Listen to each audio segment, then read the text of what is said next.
So if you're watching this video, you probably have experienced irritation from lace glue, or you're trying to figure out what lace glue do I need to avoid. But don't worry, I got you.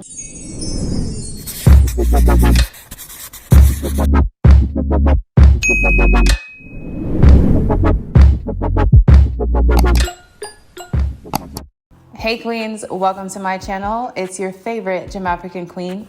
If you're new here, please don't forget to like, comment, or subscribe, whichever one you feel compelled to do. But if you're an OG, welcome back, and let's get into what happened with this lace glue that has me all irritated. So I want to get into what is in lace glue. Like, I really don't feel like we look at the ingredients. I feel like we more so look at, what are you going to do for me? Are you going to protect me from the rain? Are you going to protect me while I'm at the gym so my wig isn't sliding back? Are you gonna expose me by turning white whenever I sweat at the fair or at Six Flags or wherever I'm at? I really don't feel like we put emphasis on that, and that's a problem because we really don't know what we're putting on our skin. We just need it for the now, not thinking about the future. So thinking about what's in lace glue, I try to do a little bit of research on my favorite glues. So Erica J's glue, Lace Grip, Bold Hold, not my favorite, but I did my research on it. Ghost Bond, all of these products. And what I'm seeing is a lot of them just say no latex, non-toxic. And it seems like the ingredients aren't really matching up. When thinking about the ingredients of a lace glue, I've noticed that there's a common ingredient that is in a lot of different lace glues, and that would be latex. A lot of people really don't know that they're allergic to latex until they actually have an interaction with latex, and then they find out they're allergic to latex. Or you could be born with a reaction.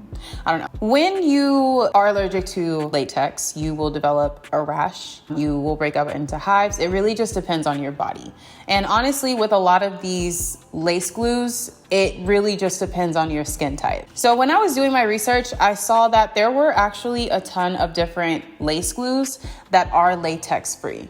The ones that are latex free: Lace Grip, Bold Hold, Goat Glue. This is a glue that I've wanted to try. I just haven't got around to trying it because it says that it takes like 2 weeks to ship out. So I've been very weary of trying that one. I need it now. And Erica J's Lace Glue. Let's just get to the story of what's going on with me as far as lace glues. I started using Erica J's Lace Glue about 2 years ago. I actually made a video on it about a year ago. I'll link it here. And it was my #1 lace glue. If you haven't seen it, please go ahead and go check it out. There are plenty of other lace glues that are on there listed if you want to try those, and just you can see my opinion. But I've been using Erica J's Lace Glue for about 1.5 years. 2 years. And I really haven't had any irritations with it. It has been my go-to glue for a very long time. And I was exposed to Erica J's Lace Glue through Arrogant Tay's Instagram because he swears by it. So about 5 months ago, I noticed I started breaking out into this rash that would go across my forehead, basically where my lace glue sat. It would be right in front of it. So say I'm adding lace glue and the hives or the rash would like break out on the outskirts of it. So of course this is terrible because there's a rash, but I need to wear makeup, I need to do my baby hairs, and the rash is right where I need to do my baby hairs. It was very inconvenient. I had a hard time figuring out what this rash was. I went to TikTok, nobody was talking about having a rash. I really didn't understand what was going on with me. I was like, can I not wear wigs anymore? What's going on? When I developed the rash, it would stay for about a week. And I would notice that it would be these small bumps, as you can see here. I would typically put like some Aquaphor on it just to kind of calm it down. It felt really dry. It literally looked like at least 30 pimples that needed to be popped in one area. And it was happening on this side, and then sometimes it would happen here. There were times where I was trying to take my lace off, and then there would just be this rash that didn't have the bumps, but it was just a raised rash, and it would go all the way across the circumference of my head. So in order to get rid of the rash, I placed Aquaphor on it, and I just kind of treated it. I stopped wearing my wig for about a week, and it basically would just dry up and flake off and become new skin on its own.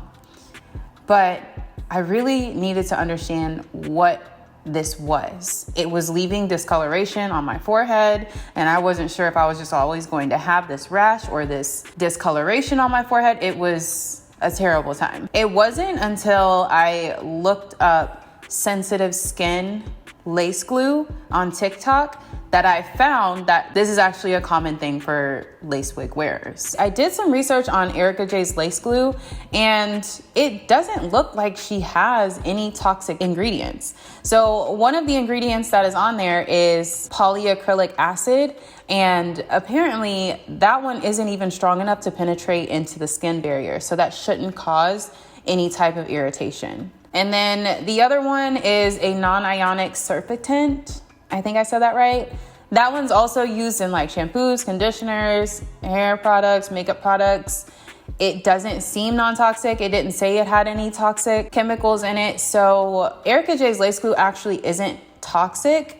I don't know what's going on and why it's irritating me. I went ahead and tried to find a no latex, non-toxic glue, and I came across the Lace Grip glue, which is a glue that I've used before, but it wasn't doing exactly what I needed to do. So I switched to Erica J's glue. Like I said, I want to use the goat glue. I'll go ahead and leave a link down below in the description box if you want to check that glue out as well. I've been dying to try it. If you try it, please leave a comment down below because I really want to purchase it. It just takes too long to get here. The things that I like about Lace Grip is that it is non-toxic, doesn't irritate my skin whatsoever. It does hold very well and it dries very quick. Now, when I put this in side-by-side comparison with Erica J's lace glue, Erica J's lace glue comes out on top. The only issue is that Erica J's lace glue gives me irritation.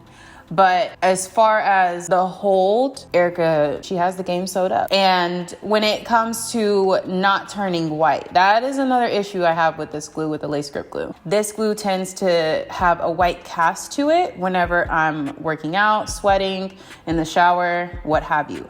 Erica J's lace glue, it does that, but it doesn't do it as quickly as the Lace Grip glue will do it. I 100% love Erica J's lace glue. I wish it didn't irritate me the way that it does, but Lace Grip is a very great comparison to that one. If you're looking for a more affordable glue where you can just try things out, Ebin, the E-B-I-N, they have one that says non-toxic, but let me tell you, that does not hold.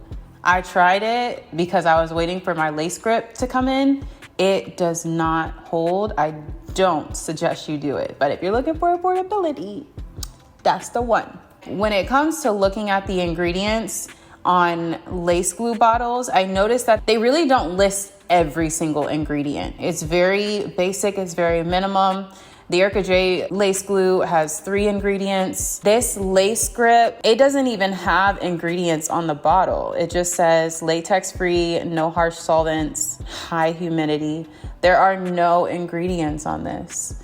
So a lot of the lace glues really do get away with not telling you exactly what's in the bottle. I feel like that's another issue and why we're not sure what's irritating us, because I think that there is some type of regulation that they don't have to list each ingredient.